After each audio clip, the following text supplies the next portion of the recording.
Wherever you like.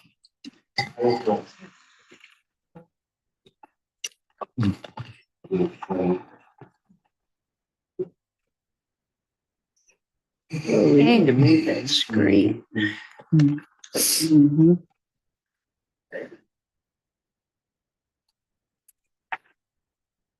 Oh, thank you, Nancy. That might be helpful.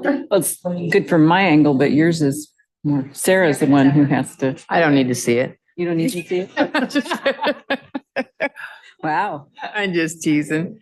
I can see it fine.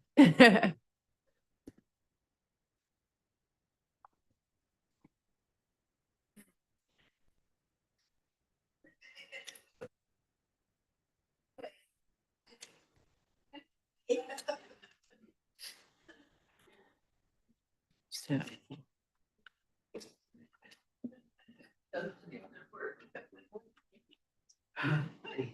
Sarah, let's get it together.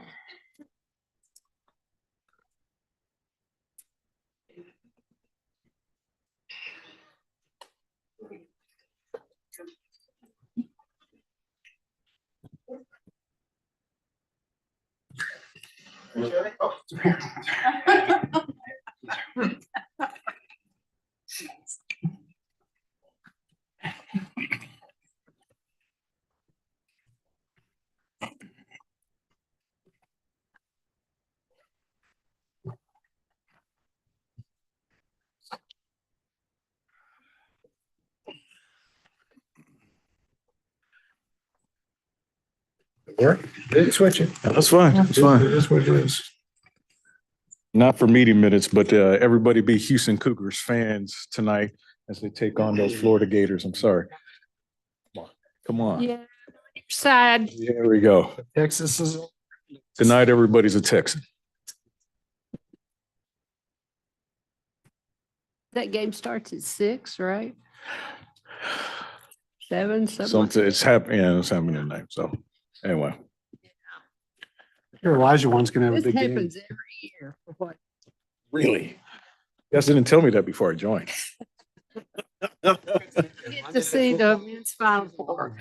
And as long as it's not Sunday afternoon, that's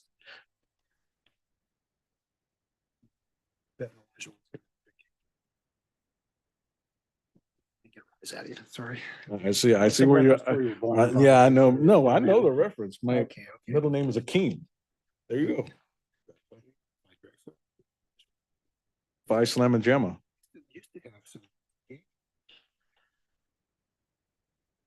So Yeah. Slamma Jamma. Yeah. Ravaged the Big Southwest Conference in Big 12. Oh, sure.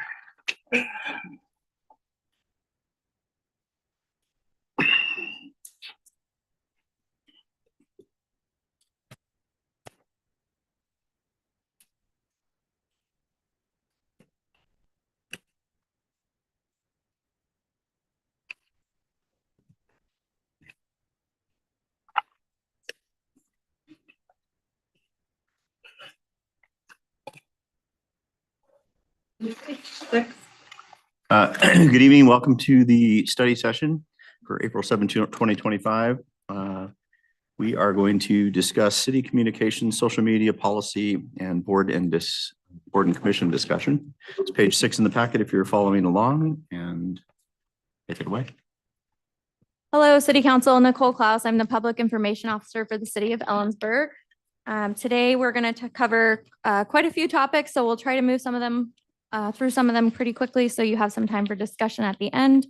We're going to go over communications overview, how we communicate, and some of our 2024 highlights. We're going to talk through some upcoming accessibility changes. We're going to discuss the current practices for recognizing holidays and some examples of what other cities do. We're also going to review just some brief benefits to social media comments on or off, as well as some challenges, and then discuss board and commission meeting recordings, kind of the current processes and what considerations you should think about. how the city communicates. So we have a lot of different ways that we reach out to the public just because not everybody uses one main communication method. So our priority number one is our website, City of Ellensburg website.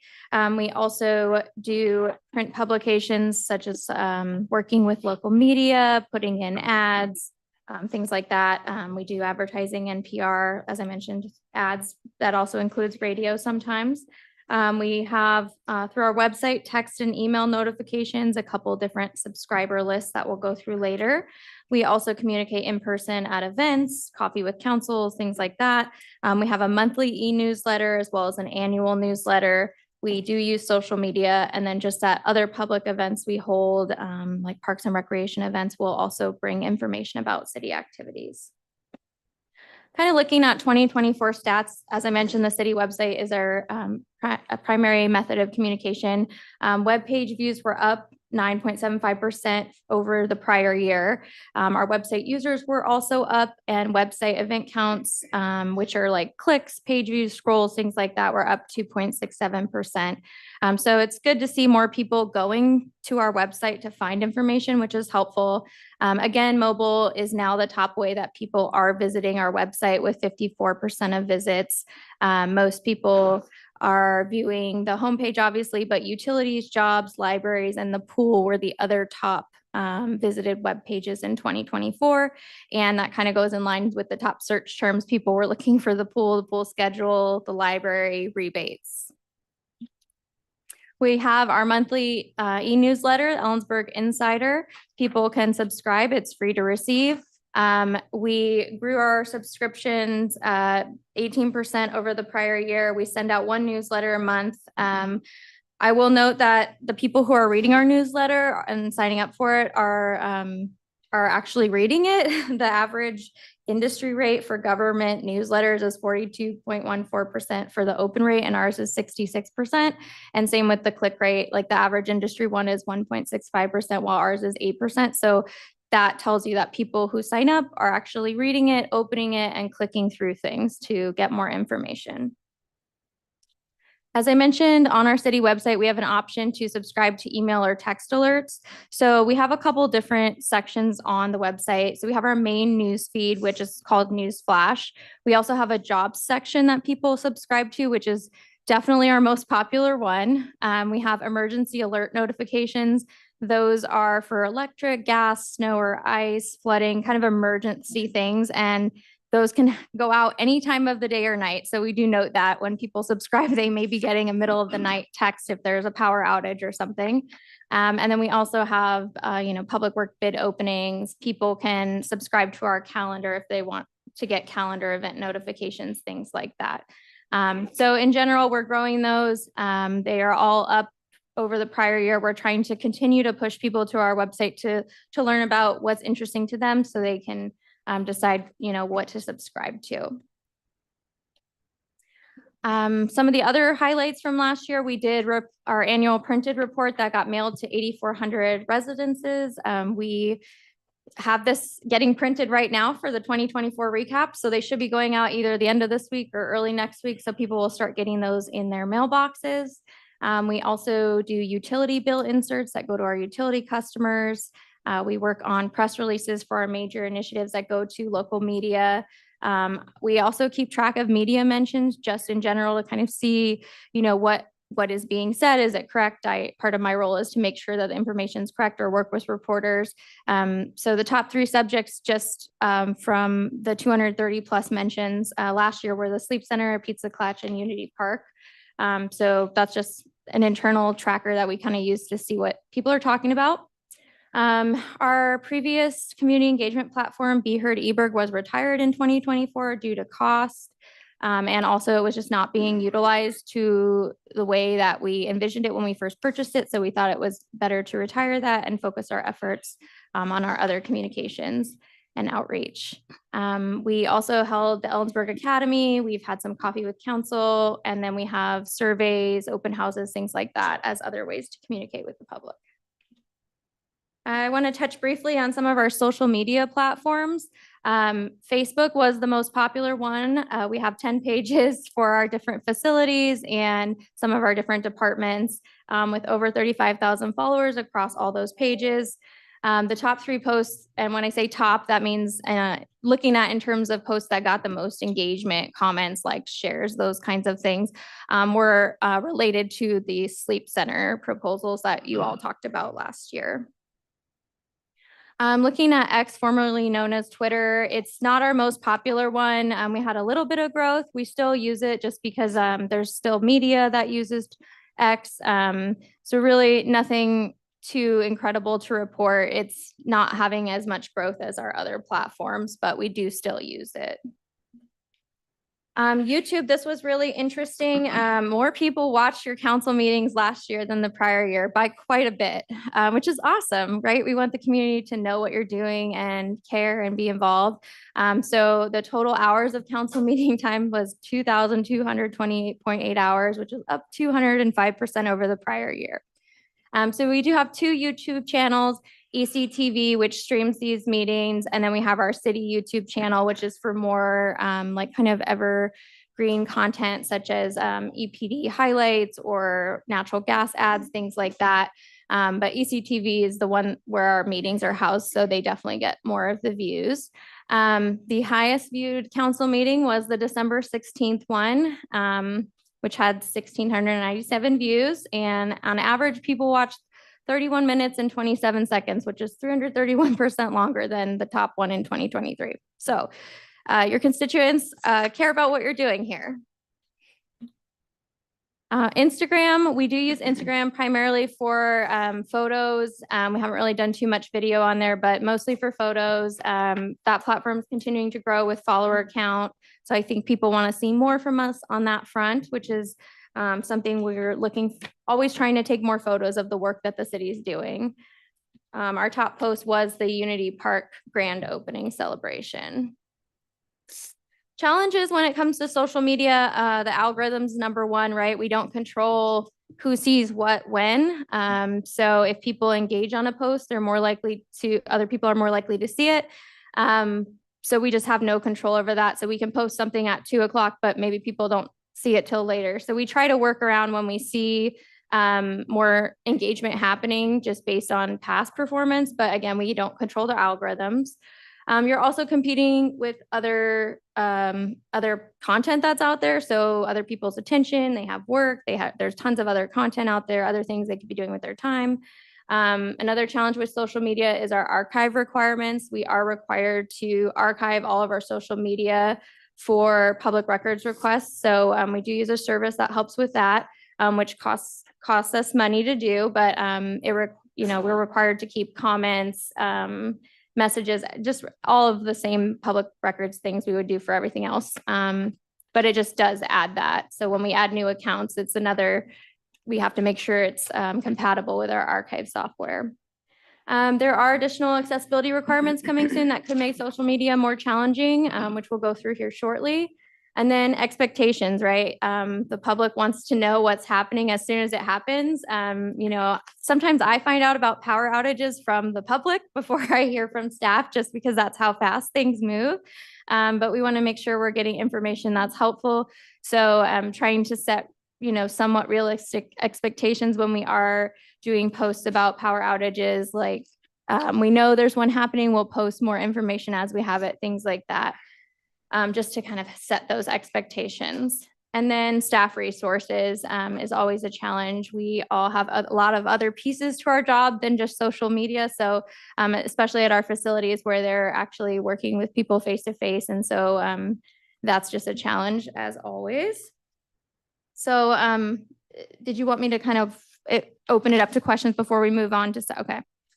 So we'll move on to talking about some upcoming accessibility requirements. So if you're not familiar with this, in 2024, the Department of Justice updated some regulations for Title II of Americans with Disabilities Act that relate to web content accessibility guidelines.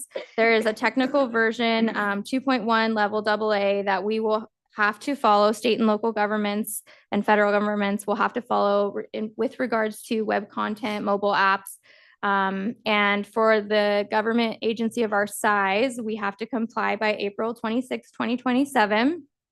And really, this is just about making sure everyone can access government. So just to kind of set the stage, that's what it's about. But there's a lot of pieces to it. So what does it apply to? It applies to our city website, and we already have a lot of things that we do to try to comply with this on our city website.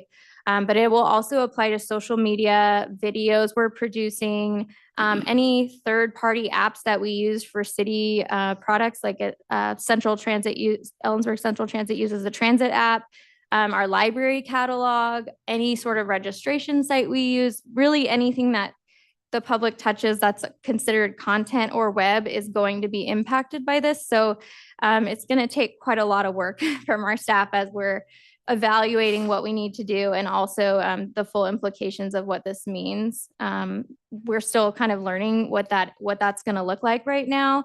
A lot of government agencies are also in the figuring it out stage. Some of the bigger ones, like bigger cities, will go through this before us, which is helpful because then we'll see the lessons learned from them. But what does that mean, right? So more staff resources and tools are going to be required, first to evaluate our gaps in what we're not doing, then to develop processes to get us there, also providing staff training, and then implementing these accessible content practices. So if you're not familiar with what that looks like, accessible content practices mean that maybe someone who uses a screen reader can then access our digital content in a way where the screen reader is reading the content the way it was intended, with the correct headers being read in the correct order and describing images maybe for someone who's visually impaired. So it's adding descriptive text to any image in a document or social media post. For graphs and complex images, you're then also describing what's happening in that graph in a long description or summary.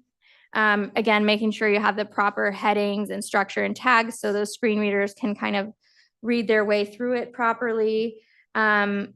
Looking at forms, each form has to be labeled so someone would know what they need to put in that form entry.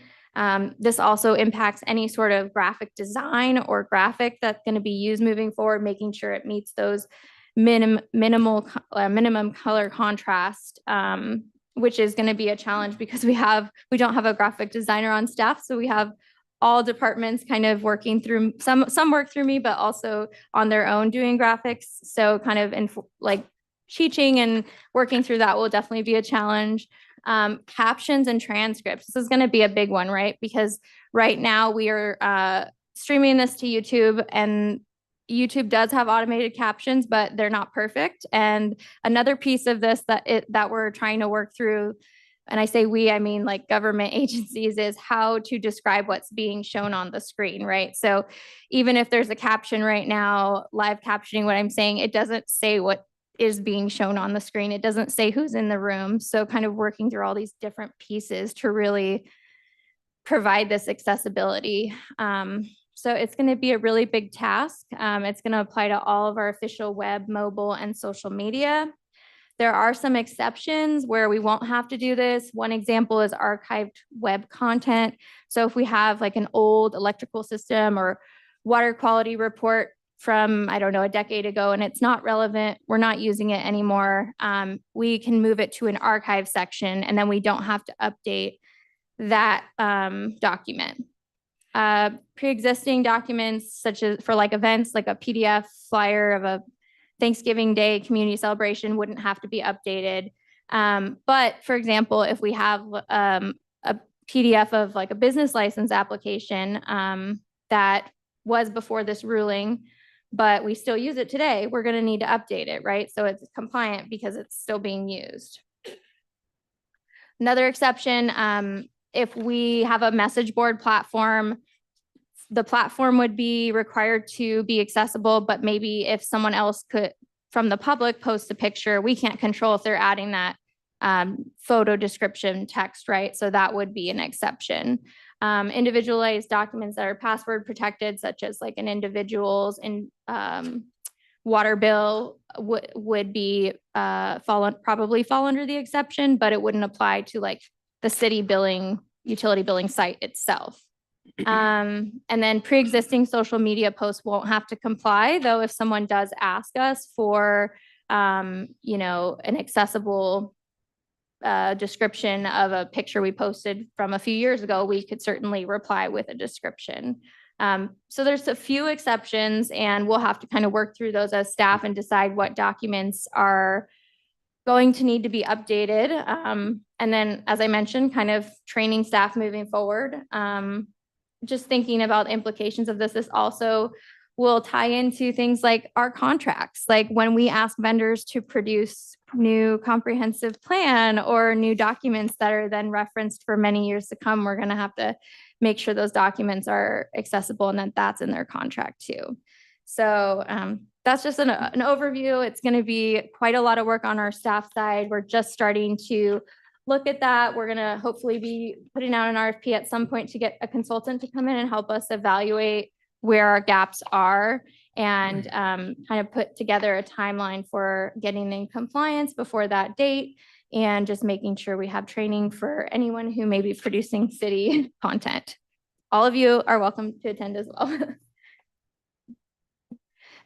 Moving on to the next part of our discussion, recognizing city holidays. So I know we have some new council members who weren't around in 2023 when the city council initially approved a list of proclamations and recognition days. The DEI commission. Real quick. Sorry, if go it's a ahead. Subject. Do you guys want to have any talk about social media and communication real quick? I had one question. Go, that's very brief. Go ahead. No, go ahead, Dave. Oh, thanks. Thanks, Nicole. I was just curious on the compliance component. Couple things. Are we envisioning that each department will be internally monitoring compliance, or is there more of an overall city approach? And then part two of that is there any mechanism that we can anticipate for outside audits? Will this become a component of our future audit cycle? So great questions. We're still at the very beginning stages of addressing who's going to be in charge of the project, but the initial people at the table for putting together our RFP are IT, myself, and HR, since HR also is our accessibility person at the moment. But this is going to touch every department. So every department is going to be involved along the way when we're evaluating, you know, what we do now and then looking at those processes. We have website users in every department, and every department will get training. We'll be doing more citywide training, I think, on this moving forward, but we're just, again, in the very initial stages. And then in terms of overall compliance, there's not like a government agency auditing us or anything like that, but certainly we don't want to get into legal trouble. So we need to be following these rules. Otherwise, we could be up for potential lawsuits if we are not.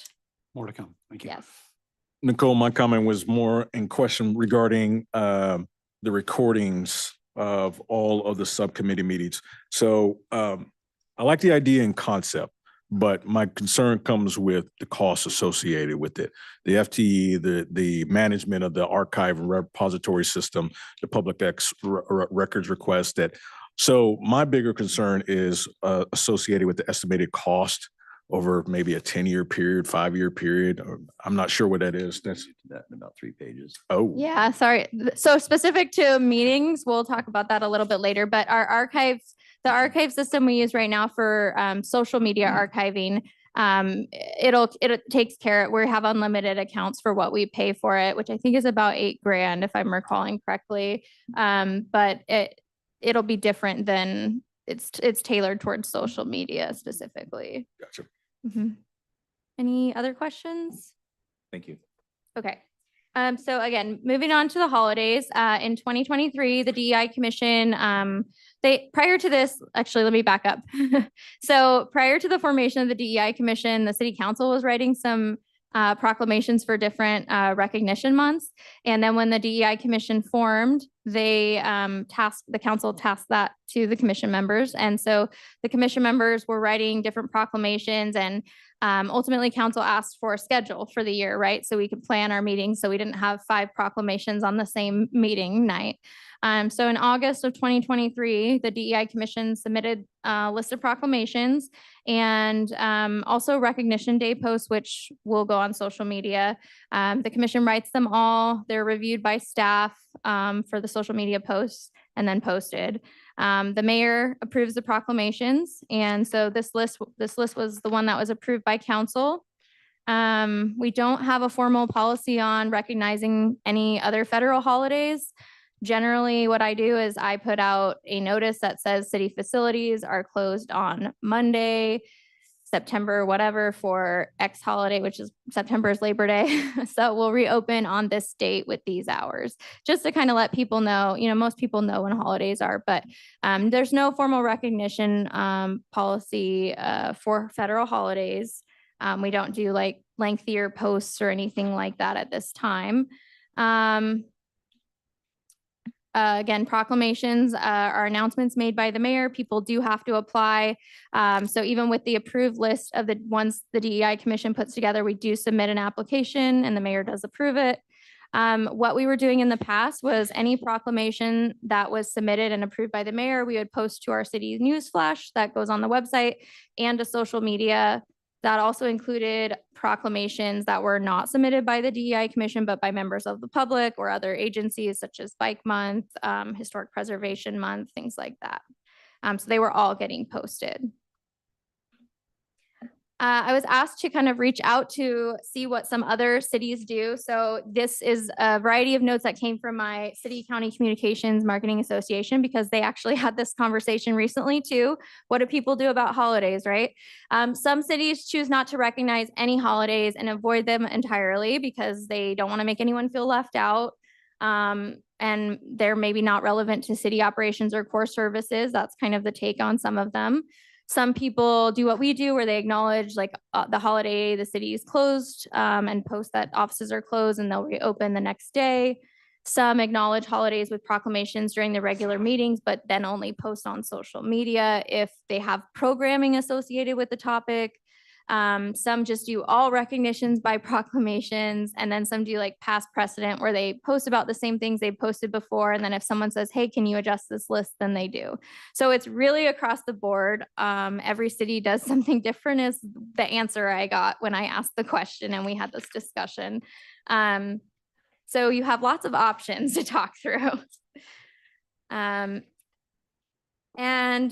with regard to federal holidays, I did make a list of all the federal holidays that you have in your packet. 2 of them are currently also on the DEI Commission's list, so they're already being recognized. Those are the ones in bold, which is MLK Day and Juneteenth. The other ones are not, there's no formal recognition other than, hey, we're closed. But if you wanted to, the list is not that long to add these other holidays to it. I guess that's it for holidays. Any questions on the holidays? This. So are you looking for comments on any of this right now, or? When did you want to Just approach that, order- Heidi? If you want to break it up and talk about issues as we walk through these, there's a few questions at the very end that'll kind of circle back. What we're Okay. looking for is there interest in council changing the policy essentially? And that would come back to you at another meeting. So just trying to get some feedback from council. So we'll do that at the end. Wanted to talk through our social media policy. I believe that was also included in the packets. So we do, as I mentioned earlier, ellensburgwa.gov is our primary and predominant internet presence. We don't own social media platforms. We don't control the algorithms. At any time we could, they could go away and we could lose access. We just use them as additional bulletin boards for the city where we're posting the same information generally that we're posting on the website. We do have a social media policy. It's linked on our website that outlines the purpose of it, our comment policy, including what would lead to someone getting banned or blocked, which I don't think has happened. So, and then reporting, hiding of unauthorized comments. We do reserve the right to turn off the comment or reply option on social media posts. And then it also mentions that posts and comments are public records. Generally, we don't have too many people violating this. I mean, most of the comments I've had to hide lately are just spam, which people know, you know spam when you see it, right? Someone selling a City of Ellensburg t-shirt. We don't sell those. So I was asked to kind of talk through the benefits and challenges with social media comments on and off. We previously were turning comments off the list of approved recognition days and proclamations, but everything else was pretty much, I think, comments on. I did reach out to the city of Moscow, Idaho, because I had heard they kind of moved towards a comments off completely system. They have about 12,000 followers on their Facebook page. They turned comments off a few years ago when they were dealing with some negative backlash during the pandemic. And so ultimately led to turning comments off. The benefits are that you're not using staff time to kind of monitor comments, things like that. The city page is now not creating a space for uncivil comments, but there are also challenges to that, right? I looked through and they definitely don't get as much engagement on their posts as they used to when they had comments on. There's also not a way to totally turn comments off the entire page. So then you're having to do it for individual posts, which can then also be labor intensive. And then if you let one through, then you have people complaining, well, why did you let someone comment on that one, but not this one? So there are challenges if you decide you want to turn comments off. And then you also have to decide, well, is it just for the main page, or are you going to do it on every city Facebook page that you have, where maybe some pages would benefit from having comments, like Parks and Rec, where the parents see a picture of their kids and they want to tag their friend in it or something. So overall, the biggest challenge, though, I think is, and what you see is that if you're not able to comment, you're not getting as many engagements, and engagement is what drives the algorithm to then push your posts to the top of people's feeds, right? So no comments and less engagement means less people are seeing your content, which kind of defeats the purpose of having it on there. So definitely challenges to both. Some cities consider more formal parameters on when to respond, and they give those to their staff. The city of Wentzville has these 3 specific rules they do. They only reply when there is a direct question that's legitimate, not rhetorical. They're correcting an inaccuracy or misinformation, or if they're just going to provide contact for more information to the staff person or website. And then just some general reminders from city communications. Take the cue, but don't take the bait. So what that means is, like, if you're seeing, a bunch of people commenting about something, maybe that means you need to do some more education. Maybe that means you need to create an FAQ page on a certain issue. And we've actually done that. When we were talking through some of the sleep center stuff, we saw a lot of people putting misinformation out or just not understanding. So we made an FAQ page. We've done that for a couple different issues. So this is just, if you see something or patterns, that's an opportunity for us as city staff to work together to kind of put together more information for the public to see. And then just some interesting stats on social media. I recently went to an ICMA webinar that had this stat from Current Opinion on Psychology Journal, that just 3% of active users are toxic, but they generate 33% of online content. And 74% of the online conflicts are started in just 1% of online communities, and 0.1% of users shared 80% of fake news. So there is a loud minority sometimes who you're hearing from on social media, not always, but sometimes. So I think it's just important to have perspective and reach out to your constituents to see what you're hearing as well. It's not everyone's on social media, so not all of the conversations that are happening there are reflective of how the community feels. Sometimes there's patterns, and you want to definitely put out more information. Okay, moving on to board and commission recordings. Just going to walk through kind of what we do now. So our current process for council meetings is our IT department creates the Zoom webinar for council meetings, which has the option to automatically stream it to YouTube. So when the Zoom meeting ends, the YouTube live ends, and YouTube does have a caption option, but it's not perfect. YouTube access is currently managed by myself and the IT department. ECTV also records the meetings, and then our Civic Clerk agenda system pulls the council meeting video from ECTV stream. And Civic Clerk, which is our agenda system, doesn't have the option though to have captions. Our current process for advisory board and commission meetings is that they are created by the individual staff members. So there are 13 different people creating board and commission links. No recordings are happening at this time except for public hearings, and commissions meet 1 to 2 times a month, depending on which commission it is. Public record retention rules do apply to video recordings. They fall under the code that's listed there, and they're retained for 6 years and transferred to archives for appraisal. Thanks to Beth for getting me that information. So some considerations when you consider recording board and commission meetings in addition to council ones. Storage considerations. We don't own YouTube. So videos are would have to be stored on city-owned servers or on Civic Clerk, or again, our agenda management software, in case something happened to YouTube or we lost access, or to our city account.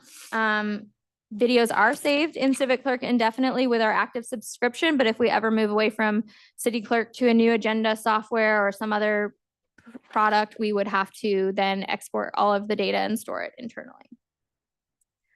Some accessibility limitations. So while YouTube does offer automated captioning, it's not perfect and may not be accurate enough for ADA compliance for the new rules. Put simply, under that, captions need to be perfect. And again, we're still, as government agencies, kind of working through that. Some of the recommendations I've heard are to hire transcriptionists, which again costs more money. Audio descriptions. YouTube doesn't offer, again, audio descriptions for visually impaired users. So again, describing what's being shown on the screen, describing what I look like and who's talking. So staff time will then be required to develop audio descriptions to go with the video captions and transcripts. And these are things we are going to have to do for city council meetings already moving forward.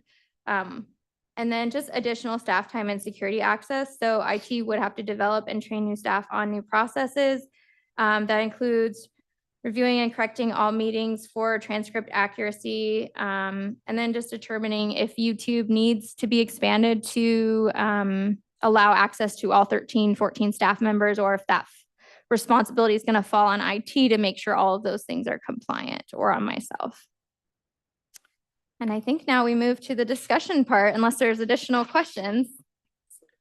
So I just want to thank Nicole for putting this together. It's sort of like cleaning out the refrigerator. I think we've had some questions about how we do certain things, about how we manage social media, holidays, proclamations, and then a discussion about board and commission meetings. And so this is sort of an opportunity. You've got some experts in the room here, and an opportunity for you all to provide, questions or feedback, and to see if there are any policy changes you'd like to see, so we can bring those back to you at a future meeting. Sweet. Thank you, Nicole, for putting all this together. I'll go first with a couple of my comments.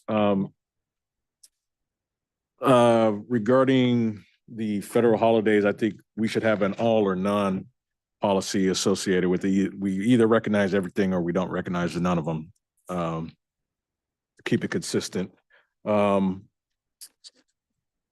On the social media comments, this is my personal opinion and not the opinion of the rest of council or everything like that. I would go for comments completely off.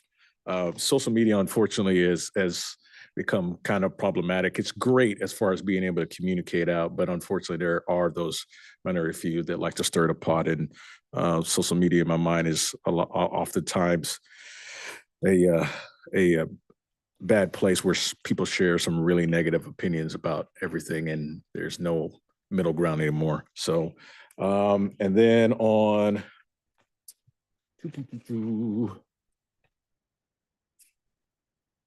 proclamations, I want to sit down and think about a little bit more. I'd like to be able to get some feedback from the community on that. I have my personal opinions on it, but it's kind of one of those similar to the federal holidays, is an all or nothing kind of thing that I think that we would go with there. And then the last thing is regarding Facebook. It's fantastic to see that we have 35,000 followers there. So that just means that it's a fantastic place to be able to communicate with majority of our city. So our ability to maximize its usage for displaying news, information, participation, engagement, those kinds of things is really critical. So I like to see us lean more into that. And if some of these other platforms are not as popular based upon the numbers of accounts, I see growth, but I look at X, formerly Twitter, and I question whether or not we need to spend staff resources towards that. If it's not as popular, YouTube is obviously popular, and Instagram seems like it has some things. So I'm looking at the numbers, and I want to, if we're going to have the staff looking at these things, I'd rather you focus on stuff that's impactful and not wasteful or not seeing meager growth. I'm not sure if it's beneficial. That's what the question was. The Ellensburg Insider. On Facebook, I think we have a link to the Ellensburg Insider, but it's not actually posted on Facebook. Is that a correct statement? Yeah, we usually link to subscribe to the email, and then you can, well, also sometimes we have all previous newsletters like for the year posted on our website, and we can also share it out that way to social media. It's just a link, but yeah, we definitely want to grow that. Yeah, so I'm not sure what the restrictions are on the Facebook platform, if you can actually have the newsletter embedded on it or not, but I think that would be great when you have that many followers. That to me is an awesome way to be able to show what the city and the community is doing, but I don't know Definitely. the technical Yeah, restrictions. on that. we can either do it as a link, or what I usually end up doing is I'll take snippets from the newsletter and put them out as individual posts too. So we do try to share the same information. So That's it. to summarize, you're asking for a conversation on the recognition of federal holidays proceedings. We're not going to make any decisions tonight. Correct. And you want to have a discussion on social media, comments on, comments off. Correct. And I lost you. Yeah, the proclamations, I guess specifically, what are you looking for the conversation to be surrounded on? Should all or nothing, kind of similar to the federal holidays. I think we should be talking about whether or not we're going to have the proclamations or not, kind of thing, and should be an all or nothing kind of thing. Because if you do one, you kind of have to do all of them. They're all off right now. They're all signed and they're not read at a meeting. Right. So we are kind of in an all.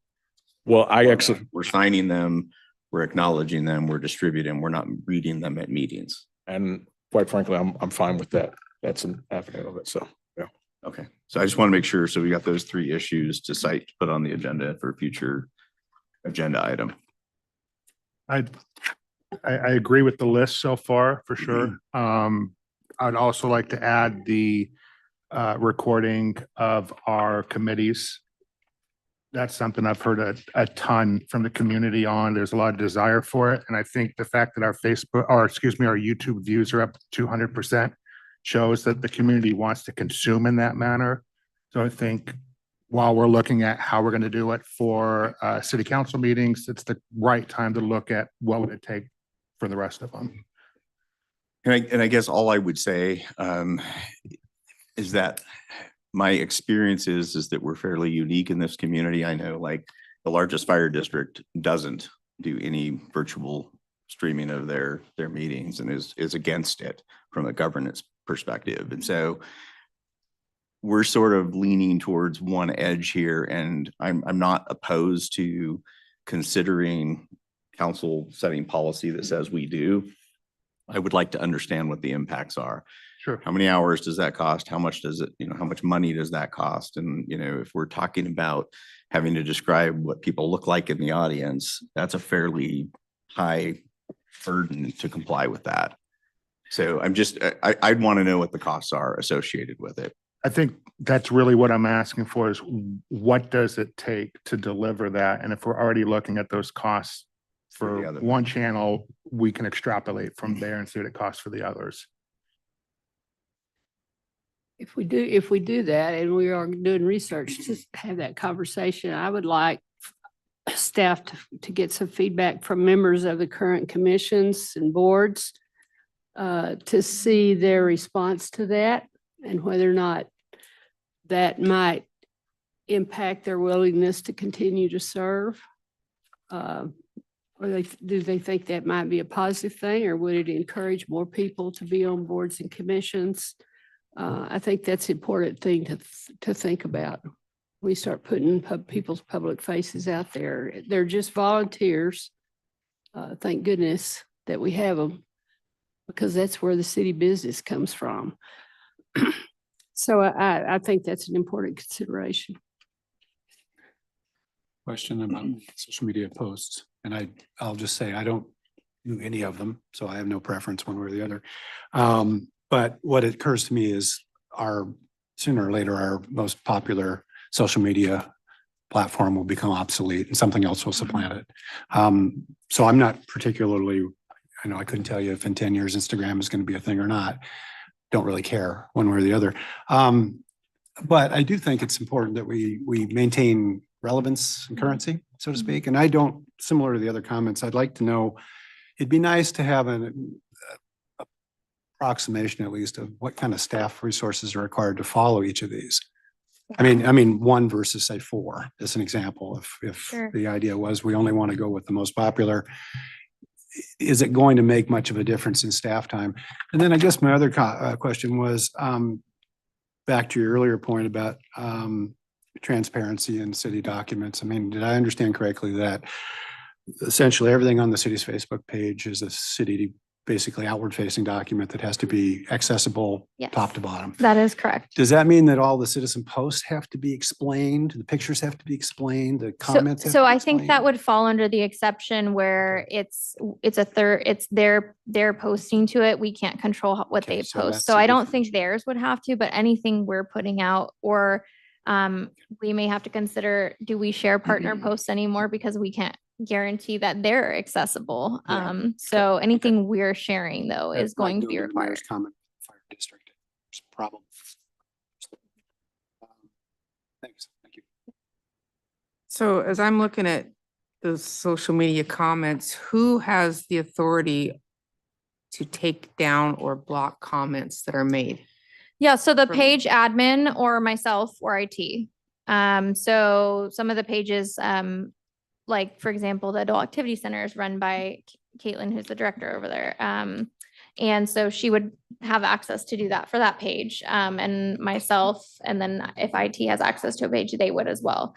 And we're generally not doing that unless it's like a really clear violation of the policy, or spam. We get a lot of spam comments where people are putting weird links up that are not related at all, and we don't want people clicking links and getting taken to some weird virus site. So we hide those ones immediately. But we haven't had an issue yet where we've really had to block anyone in recent history, which is good, right? We'll usually reach out to a person and say, hey, you're violating our policy.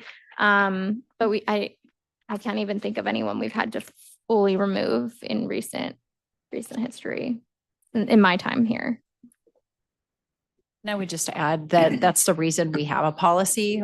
So it gives staff clear guidance on what the rules are. And if there are questions, oftentimes we'll go to legal and make sure we're making the right read on it. So just to clarify, if for whatever reason we remove a comment or we turn comments off, that correspondence, those records still exist. They're just not posted do. publicly and they're still part of the records retention. Correct. They would be retained through our software that we use. So when we do get a records request, we can still provide them. I guess I did have one follow-on question to the anticipation of the challenges with compliance. I mean, you referenced in here that the captioning in YouTube doesn't meet the ADA standards. In the industry, I would assume that all of the platforms that are doing this kind of thing are improving their quality of products and the captioning will get better We hope. in order to be competitive in the market. We hope. I'd It's for YouTube, it's also a color contrast issue. That is what they're saying, why it's not compliant. But Okay. things could definitely change and we're trying to stay up on it as much as we can. Yeah, I was trying to get some sense of, I mean, we're kind of limited in what we can do based on the Mhm. tools we have available. Yeah. But in 5 years, those tools will be different and we just have to keep adapting, I suppose, right? Okay, so we have 5 separate issues that I don't necessarily want to try and tackle in one meeting. So maybe grouping these would make sense. So I have the recognition of federal holidays. I have the decision about comments on, comments off, proclamations. At what level do we broadcast our public meetings? And then social media, which platform, costs associated with that, those types of things. Am I missing anything? No, I think you captured it. Yeah, Okay, and so some of these are probably a little bit emotional I mean, so that's why I don't want to try and do 5 of them in one night. No. So we'll No. break them up a little bit. Maybe Yeah. there's a couple that fit together. Sure. And we might, if you want to take just a few minutes, talk a little bit about the channels that we use for social media, because the strategy for social media is you should try to share information, the same information across those channels. And so it's not necessarily a lot more staff resource. If you're posting something on Instagram and Facebook, you might choose different parts of a story. And so, the channels that we keep and hold to are the ones that there's some part of our community that's still engaged on. And I think the one we're seeing kind of starting to falter a little bit is X, although that did take a little bit of a blip up. And so we kind of monitor those Sure. and then also listen for what other channels are out there that might be popular, that might, hit a segment of our audience, especially if it's an something new or an age group that we're not hitting, and try to tailor some content to that group. And so the idea is that you're sharing the same message, but trying to get to different elements of it. Nicole talked about Instagram. Instagram is very visually heavy. And so you might choose a photo, and in Facebook, you might choose a photo with some text or something like that. So I'm not sure we can certainly incorporate that discussion about the channels that we choose or use Sure. at any time. Well, that's a very good point that you brought up, because you're right. Communication is digested by everyone in a different way, depending on the platform that they use. I'm not on social media, so I wait for people to complain to me in person before it's some news. So the only thing that I would say that is from a popular platforms perspective, I don't use it, but I know kids use TikTok, so I'm not sure who. Well, I will say we also, when new things I'm kind of following the trends, we have a handle on TikTok. We don't use it at the time, but we do try to obtain our City of Ellensburg handles, right? So we have them if we're able to. I think we have a Threads one as well. That's just part of our brand protection and trying to make sure we have the handle we want in case we decide that is where people are going and we want to be able to use it.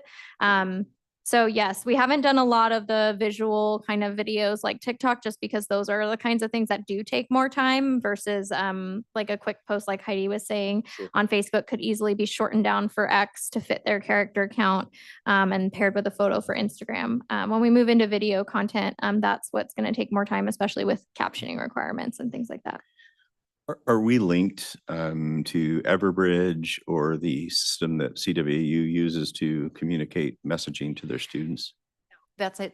Those are separate outside issues. And so we have staff that are connected to those, but there's no automatic connection through our website. And there is a need, as we talk through emergency management issues and emergency communications, we're looking at some other tools that we might be able to institute for things like power outages, and that might have two-way communication options. So more to come on that. Okay, that's good. Okay, we will break. We'll start the regular city